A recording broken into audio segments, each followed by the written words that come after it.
Fala aí galera do bem, bem-vindos a mais um vídeo aqui do canal Papo Binário.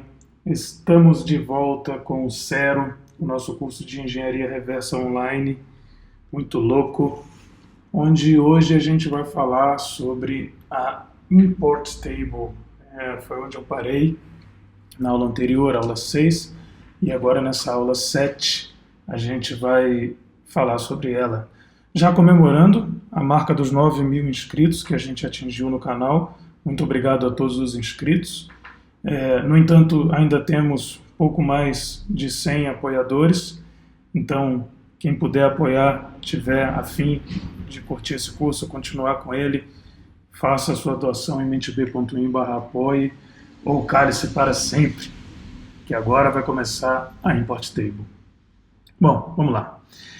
Acontece o seguinte, tanto no Windows quanto no Linux, né, no caso receosos, assim, mais espertos, existe uma coisinha chamada biblioteca compartilhada, que certamente você já ouviu falar, né? No Windows são as DLLs, no Linux as .so, né? Shared Object, que é compartilhado, né? Um objeto compartilhado. Então, a questão é a seguinte, quando você está escrevendo um programa em C, por exemplo, que você usa lá uma printf da vida, você não programou a printf, né? Você usou de uma biblioteca. Então esse programa ele vai depender de alguma biblioteca. No caso aqui desse, esse é um programinha, né, esse crackme.exe que a gente está usando para o curso, ele criou essa janelinha aqui, tá vendo? Quando a gente deu 2 cliques apareceu essa janelinha, aqui você foi em About, tem uma outra janelinha, né? Tal, beleza, tem esse menuzinho, todas essas coisinhas aqui, se você notar, né, elas são muito parecidas.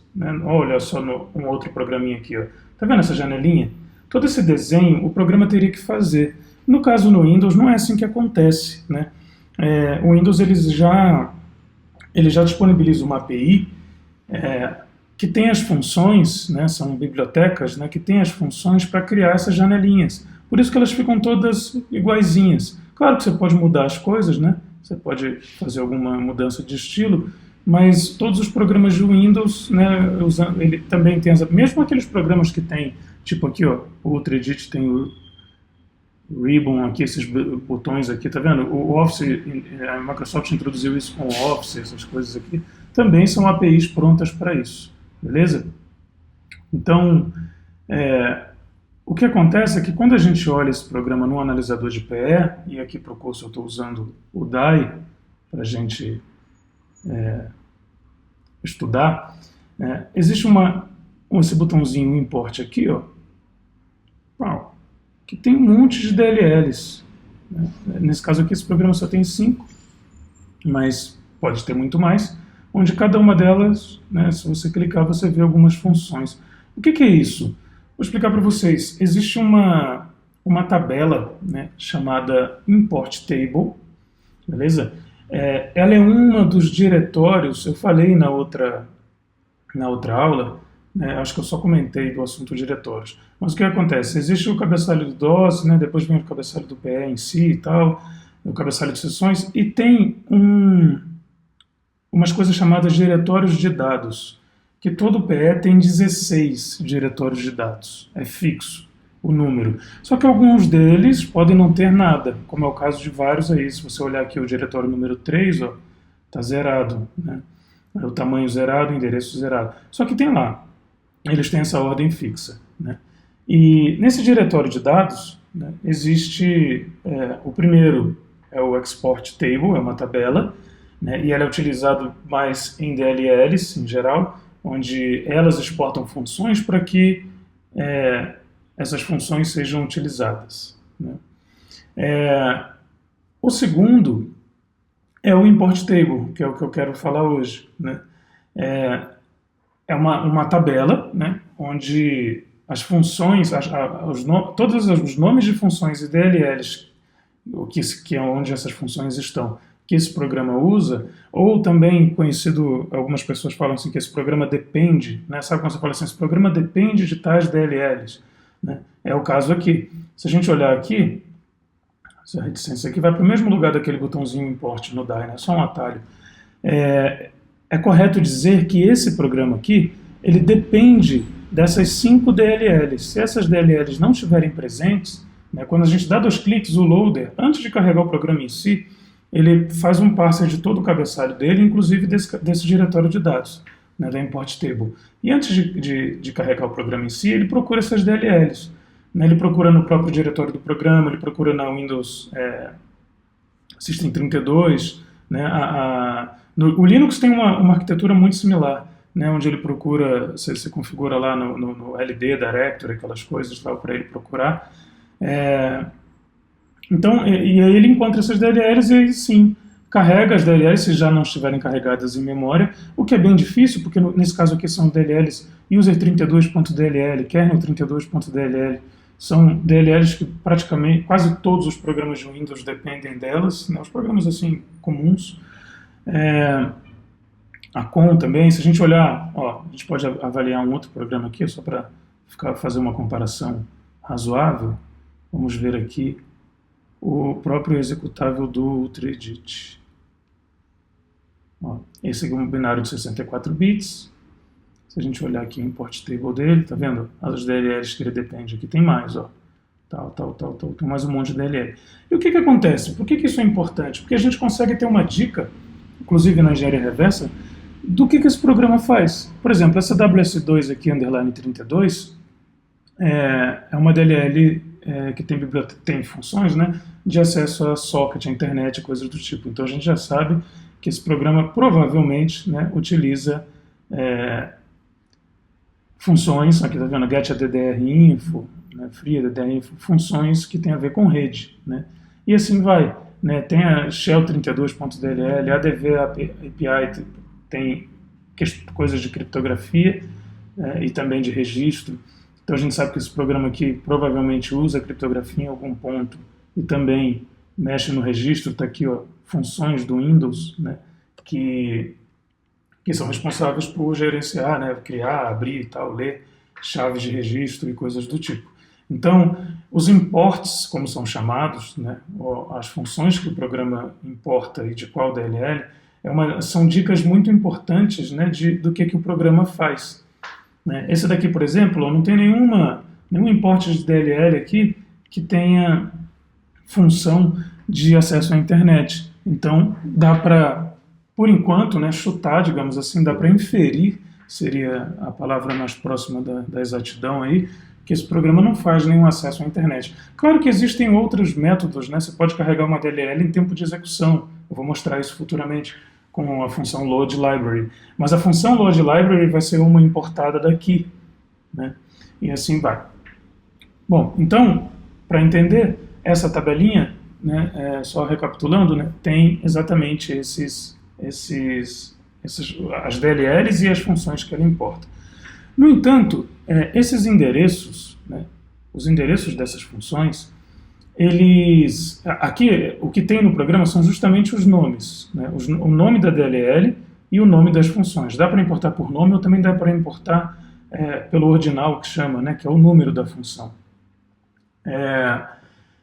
No entanto, e aqui tem um exemplo aqui, esse aqui, não, aqui não tem nenhum import por ordinal. Mas o que acontece? Para chamar uma função, quando a gente olha isso num debugger, e agora vamos olhar no x32dbg, joga esse carinha para lá. Aqui, por exemplo, né, existe uma chamada, né, uma chamada que por enquanto é uma call. Né. Deixa eu colocar isso aqui um pouquinho melhor, para vocês verem com mais clareza. Então, assim, tem uma chamada a uma call. Perdão, a call já é a chamada, né? Tem uma chamada para algum lugar ali e a gente vai ver como que isso termina, no caso, na chamada da função exata. Né? Acho que aqui assim tá bom, já dá para ver. Beleza. Se eu der um Enter aqui, eu ainda estou dentro do programa, inclusive dá para a gente saber isso, porque ele já fala aqui, e pelo endereçamento, né? Quando a gente entrar numa DLL, já vai ser um um outro range, uma outra faixa de endereçamento aqui. Então o que acontece? Aqui tem um salto, um jump aqui, né, que vai para um lugar que não está definido no programa. Né? Esse endereço ele só vai ser definido em tempo de, na realidade não é nem de execução, seria, o mais correto seria de loading time, em tempo de carregamento. Por quê? Essa tabela, a IT, né, a import table, ela tem as DLLs e as funções, né, que esse programa vai utilizar, mas ela não tem os endereços dela ainda. Né? Quem resolve esses endereços é justamente esse nosso amigo loader, né, que é o loader de binários, o loader de programas do sistema operacional, e ele vai ver em que endereço essa DLL está carregada, se é que ela já está, senão ele a carrega, o endereço de cada função, já que ele tem um nome, que o programa tem essa tabela com os nomes das funções que ele precisa, né, e vai preencher. Né. A partir desse momento, né, depois que ele preenche, essa tabela ganha um outro nome, né, na real a gente passa a chamar de IAT, né, Import Address Table, que é uma tabela, né, que já tem os endereços. Né. Nesse caso aqui, o próprio debugger, o mas eu sempre esqueço, mas o X64DBG e tal, é que a versão de 32 chama 32. Ele já sabe, ele pegou o endereço, ele compara com a DLL e ele já coloca o nome aqui. Né. Se ele não fizesse isso, a gente só veria aqui um offset, né, um número dessa função, porque ele não sabe para onde pular até que você carregue. Inclusive, isso é um grande desafio para os disassemblers estáticos, né, que não carregam o programa. Aqui nesse caso aqui é um debugger, ele já rodou o loader, né, o executável já está carregado em memória, ele só não começou ainda, né, ele está parado no entry point. Está aqui, ó, IP, está parado no entry point. Mas ele já tem o endereço para onde vai. Né? E aqui está o endereço, está vendo? Que se eu mudar o mouse aqui, ele já sai. Mas 75 está em vermelho, nesse quadrinho que apareceu. 758E1245, da kernel 32. Ou seja, quando a execução chegar aqui, ele vai pular para um outro processo, que é a kernel 32.dll, que vai executar lá essa função getModulHandleA, né? Vai executar lá e vai voltar para cá, beleza? Então se eu der um Enter aqui, né, eu vou teria que rodar ele aqui. Vou voltar aqui para o Entry Point.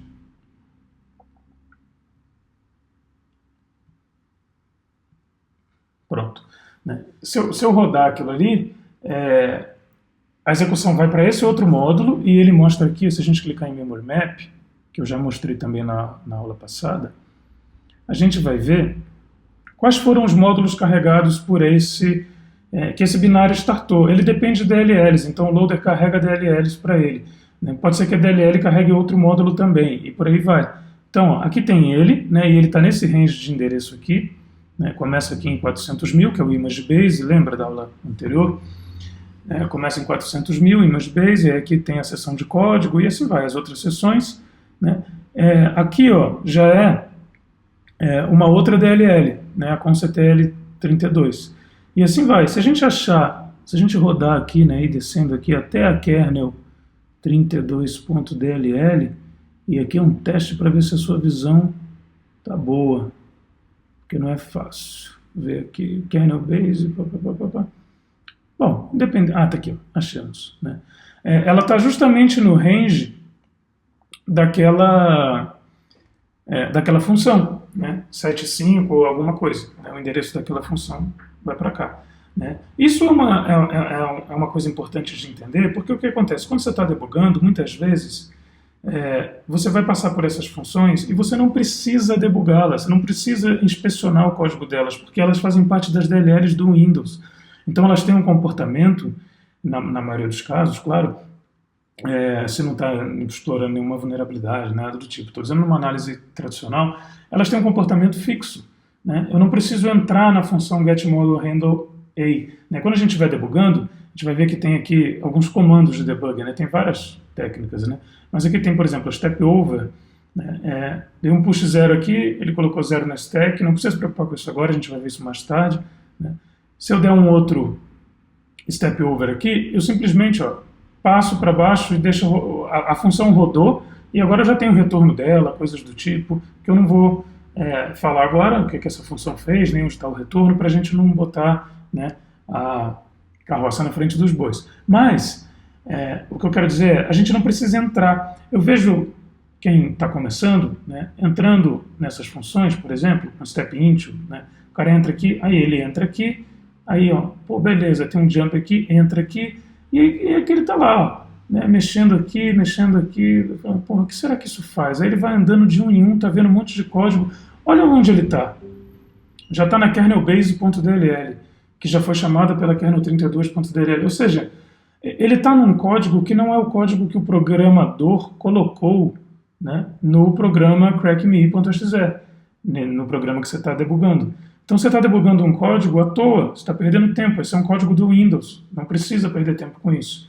Né? Esse é um dos motivos pelo qual é importante entender a import table e os módulos, né, como os programas funcionam. Né? Eles são carregados, né, eles dependem de DLLs e essas DLLs são chamadas, certo?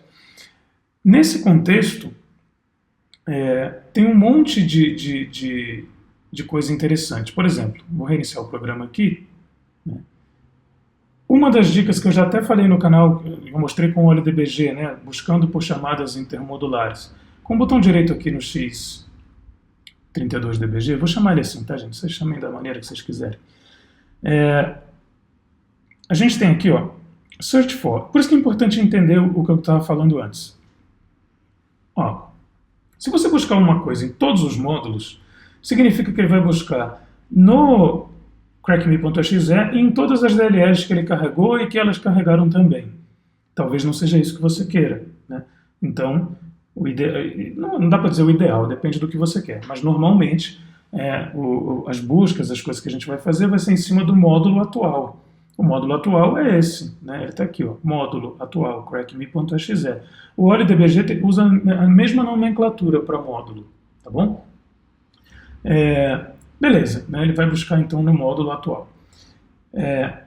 Aí aqui, ó, é exatamente o que eu fiz com o OLDBG no vídeo, que eu vou deixar o link aí, mas tem aqui as chamadas intermodulares. As chamadas intermodulares significa que em todos esses endereços que estão na primeira coluna à esquerda, em crackme.exe, já que a gente buscou nesse módulo, né, ele chamou, né, tem chamadas ali, tem calls, né, a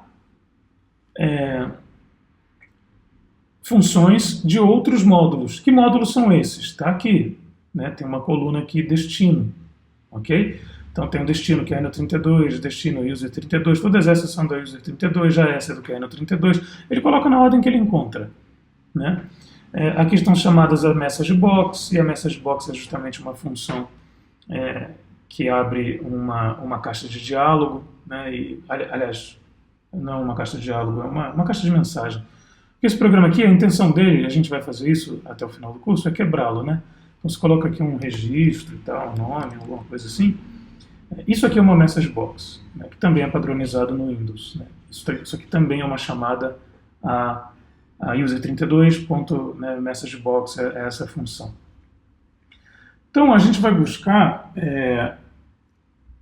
Eu fechei aqui o cara, não acredito. Ah, não, está aqui aberto. Então a gente vai buscar... Quando a gente quiser saber o que um programa faz, a engenharia reversa se dá em achar o trecho que você quer reverter. Você não vai reverter o programa inteiro. Né? Se você está buscando um momento que o programa dá erro para encontrar um bug, se ele dá um erro com a message box, que é o caso da maioria dos programas, você pega, né, e vai deixa eu voltar aqui em reference, que a última busca que você fez fica aqui. Você pega e vê aqui, ó, esse programa aqui ele tem 4 chamadas a message box, aliás, tem 3, né, uma é message beep, que faz o beepzinho. Você vai ver que o código que você está procurando está em torno, né, em volta, provavelmente antes de uma dessas chamadas. Se o programa está mostrando um erro, né, com uma mensagem de erro, você vai numa chamada dessa, pum, né, e aí você vai ver se o código está aqui, e a gente vai analisar isso com calma depois. Né. Se não está aqui, você vai na outra, e assim vai. Né. Então, entender os imports, né, e como essas funções se comportam é muito importante para a engenharia reversa. Até porque a maioria das coisas efetivas que um programa faz, né, digamos assim. Por exemplo, ele cria um arquivo, ele lê uma chave de registro, ele apaga um arquivo, no caso de um malware, sei lá, ele envia alguma coisa pela internet. Tudo isso vai utilizar DLLs, tudo isso vai utilizar funções intermodulares, funções fora desse módulo, né? Na maioria, a não ser que a pessoa implemente isso, que é uma coisa muito rara, né? Então a gente vai exatamente buscar, né, por essas chamadas intermodulares, né? E essa é uma das técnicas de chegar no ponto que a gente quer, né? Tem outras técnicas, tipo buscar por strings e tal, mas essa é uma técnica que o programa fatalmente, se ele não tiver nenhuma trick para isso, ele não se esconde. É claro que existem maneiras, né, de você chamar funções sem respeitar isso, né? Você pode carregar em tempo de execução, você pode usar as funções de baixo nível do Windows lá, pode chamar umas DLLs diferentes, e você pode pegar o endereço da função em tempo de execução, né? Tem um monte de maneiras aí. Mas esse curso é um curso básico, né? A gente está falando aí do início, é um curso do zero. Então a gente está mostrando aqui um binário bem bonitinho, que não tem nenhum problema, assim, né? Nenhuma técnica anti-debugging avançada, nem nada do tipo. Na realidade, esse binário aqui não tem nenhuma. Talvez a gente, né, no decorrer do curso, se você apoiar, né, no mentb.in/apoie, se você conseguir fazer isso para a gente consiga continuar e chegar em pontos de trabalhar com binários protegidos, binários com delayed imports, com anti-debugging, com anti-disassembly, com anti-Java 4. Não importa, ele pode ter o anti que ele quiser, a gente encontra onde ele está fazendo esse anti, né, e aplica um anti-anti. Enfim, a gente consegue bypassar qualquer tipo de proteção. Qualquer entre aspas, né? De repente tem uma proteção aí muito casca grossa e a gente não vai. Mas enfim, não tem problema, essa não é a intenção aqui, é fazer isso. Então, ó, eu vou mostrar para vocês aqui de novo, né, um pouquinho desse programa aqui. Vamos lá. Esse programa aqui, ó, a gente deu 2 cliques, ele já carregou uma janela. Só isso já já teve várias chamadas de funções aí. Se a gente abrir um debugger aqui, ó, você está vendo que o programa está pausado, por isso o x86DBG fala aqui embaixo, né, ele está pausado. Ele ainda não tem a janela, tá vendo que o ícone dele ainda não existe aqui, ó? Ele não foi criado, né? Ele ainda não tem a janelinha dele aqui. Então eu vou fazendo um step over aqui com seria o F8, se a gente colocar aqui. Não se preocupa com o que é isso agora, né? É o F8, você vai dando F8. Eu vou fazendo o step over aqui, que é esse botãozinho aqui. Mesmo que eu tenha clicado aqui embaixo, não acontece nada porque o preto é onde tá vendo a setinha aqui? É onde o EIP, administrador, eu ainda não falei disso, né? Que aponta para a próxima instrução executada está. Eu vou rodando aqui, ó. Ele rodou aquela função, né? Agora ele deu aqui uma find window, passou, vai, ó, tá rodando aqui, ó. Agora ele deu a load icon, beleza? É uma função que vai chamar o ícone do carinha, vai carregar. Load cursor também, que tem o cursor, né? Até então a janelinha não apareceu, né? Você está vendo que nada aconteceu, quer dizer, nada entre aspas, né? Tem um monte de coisa acontecendo. Ele está montando aqui, ó, agora ele criou, ele vai chamar uma função chamada createWindowX, né? Vou passar dela aqui, né? Ainda não aconteceu, a gente ainda não viu a janela, agora tem uma showWindow, né? Opa, agora o ícone está aqui, né? Uma showWindow, o ícone está aqui. Ainda não dá para ver porque essa função ainda tem outras para serem executadas aqui, né? Update window, ó, tá ali a janelinha, né? Assim vai. Invalidate rect, get message, agora ele entrou num loop, né? O que acontece? Esse loop, um programa vou dar o play aqui para ele seguir. E aqui ele já vem como running, né? E aqui, opa, agora a janelinha está aqui. Um programa de 32 bits, assim, com janela, né? Com GUI, com interface gráfica do usuário, ele fica em loop, né? Esperando as mensagens, né? Mensagens são qualquer coisa que você mexa aqui no programa e tal, e faça, clica num botão, né? Ele fica num loop indeterminado, né? Até que você tome alguma ação. Porque se você já programou, e eu espero que sim, senão esse curso, inclusive, vai ser bem complicado para você entender. Mas se você já programou, você sabe que numa linguagem de programação estruturada, né, o programa começa no início, vai executando de cima para baixo e acabou. Né? Tem as chamadas de funções que mudam né, para onde vai e tal, mas depois ele acaba. Né? Você não usa um loop por tempo indeterminado em geral. Né? Quando você está começando as programações, aqueles printf da vida, hello world, por aí vai. Mas esse aqui, se você já quiser fazer um menu que espere que o usuário digite alguma coisa, você precisa de um loop indeterminado. Eu digo indeterminado porque ele pode terminar a qualquer momento. Por exemplo, quando eu clicar aqui nesse botão, esse loop acabou, né? E esse programa chamou uma função de término. Né? Que, por sinal, se a gente olhar lá nas chamadas de funções intermodulares de novo, ó, a gente vai ver que tem a exit process, que é provavelmente a função que ele chama quando eu clico naquele xzinho. Então, qual a intenção dessa aula aqui? Né? Mostrar para você duas coisas. Né? A importância de entender a import table, a IAT. Né? Ela também tem uma grande importância quando a gente faz unpacking, né? Tem uma coisa chamada reconstrução de IAT. A gente vai chegar lá, provavelmente.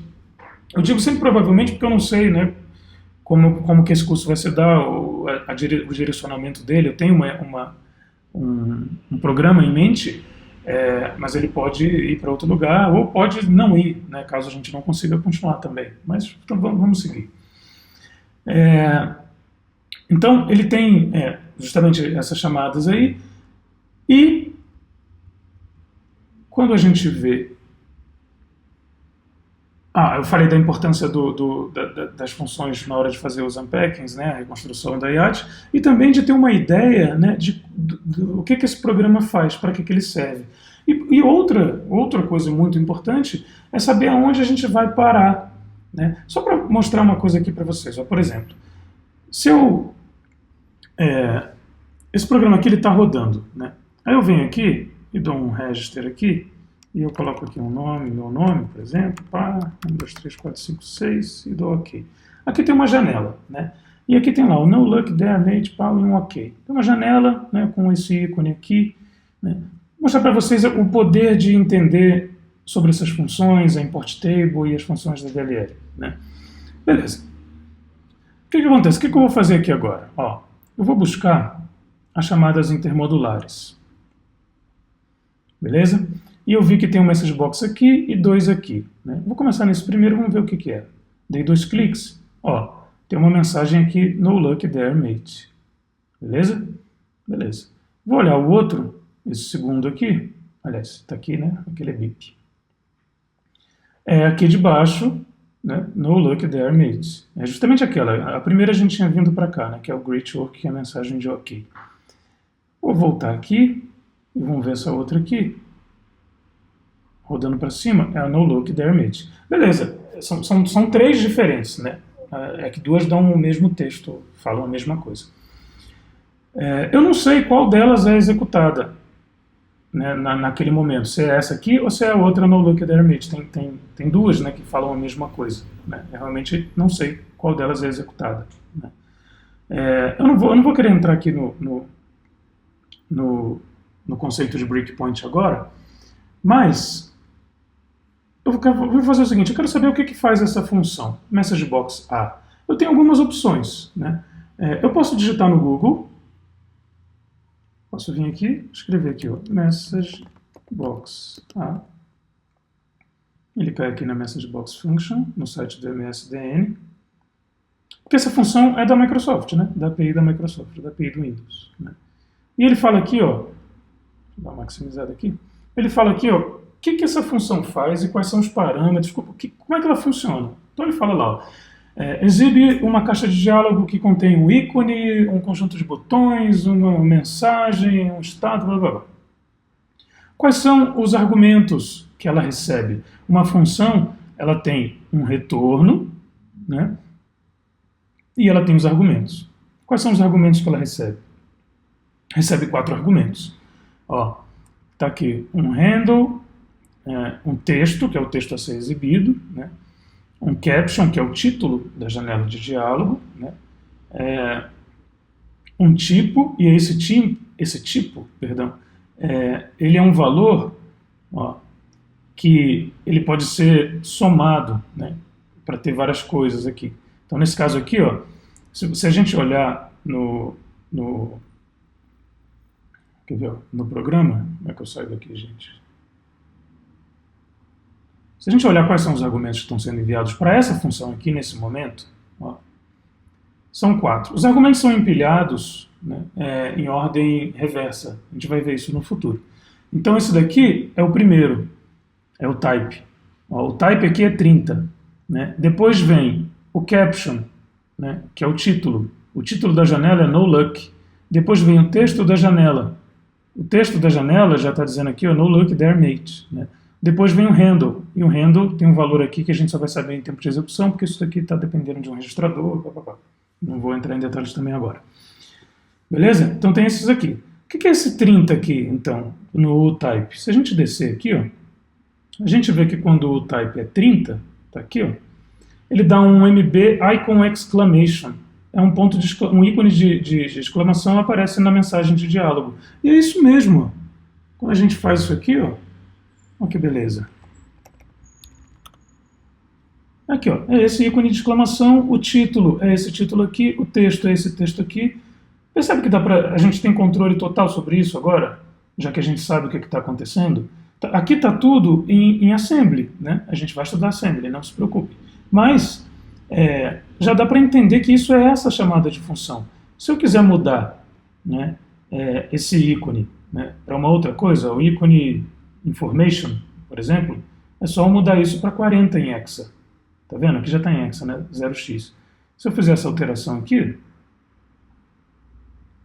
eu venho aqui, mudo para 40, tal. Eu vou ter que mudar também na outra função, porque eu não sei qual das duas, na real, está sendo chamada. Tá? E eu não quero entrar em detalhes agora para a gente chamar de breakpoint e tal, porque senão eu não quero confundir vocês nesse momento, a gente ainda vai falar disso. Vou alterar nas duas, então qualquer uma das duas que ele chamar, ou essa aqui que dá esse texto, ou aquela outra que dá o mesmo texto, são duas funções em lugares diferentes, né?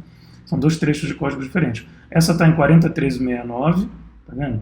E se a gente for na outra aqui, ó, essa está em 40.13AD, o endereço que ele está. Se tudo der certo, né, isso vai ter que aparecer um outro ícone. Aí, ó, o ícone foi alterado para o ícone de informação. Então, entender como as funções funcionam, né, esses imports, né, entender os imports, principalmente para quem quer analisar malware, né, tem que saber o que é imports. Através dos imports, você tem uma ideia do que do que o malware faz. Existe até uma coisa que eu vou deixar o artigo aí também chamado de imperhash, que eu fiz um artigo lá no site do Mente Binária, expliquei exatamente como funciona, que você pega todos os imports, né, todas as DLLs e funções e tira um hash disso, e assim você pode avaliar famílias de malware, é um negócio bem legal. Enfim, é importante entender isso, tá bom? Eu vou deixar também o link desse Crack Me aqui, para que vocês façam downloads e já comecem a brincar. Quem quiser, né, tentar quebrar ele, não sei o que, beleza, mas a gente vai ficar trabalhando com ele para ficar estudando os conceitos de engenharia reversa, sei lá, até o final do curso, né? Então, eu vou deixar o link aí, dá uma olhada nesses imports, vê o que você entende dele, né? O que você não entender, pergunta lá no fórum, né? A gente está aí, tem um monte de gente que já fez esse curso, inclusive já passou por esse curso presencial e pode te ajudar, né? E eu mesmo também posso chegar lá e eventualmente conseguir tirar alguma dúvida, né? Então, fica com isso em mente, né? Essas funções do Windows, se você não quiser, se você quiser saber para que servem as funções, tem essa maneira, e aqui também esse debugger é muito legal, né? Ele tem aqui tem algumas coisas aqui, né? Ó, help on symbolic name, tá vendo? Message box, ele já dá a googlada para você, beleza? Se você quiser saber o que faz a instrução assembly, ó, help no mnemônico, ele tem aqui o que faz aquela instrução, beleza? Que no caso, nossa, é gigante isso, né? Enfim, que no caso é a call, né? Aquela ali é uma instrução call. É que realmente é uma instrução relativamente complexa e tem vários formatos. Mas a gente vai chegar, né, no ponto de ficar estudando instrução e coisas do tipo, a gente vai entender isso com mais calma. Por hora, essa aula era basicamente para explicar a import table, né? Isso é o que é importante nesse momento, e a IAT, a import table mesmo, tá bom? Bom, então é isso. De novo, agradecer aos 9.000 inscritos. Muito obrigado pela confiança que vocês têm dado ao canal, a esse projeto do Mente Binária. E, de novo, requisitar o seu apoio, senão a gente não vai conseguir continuar. Está ficando bem legal, né? Convenhamos que a gente já está mexendo no programa, começou falando de Excel, né? E agora a gente já está tomando as rédeas do curso, do que o programa vai fazer. Aqui a gente já alterou uma coisa, mas a gente vai alterar muito mais. Você não tem noção do que vem pela frente. Só que só vai vir se você entrar em menteb.in/apoia e apoiar. Tá bom? Um grande abraço, até a próxima aula e tchau.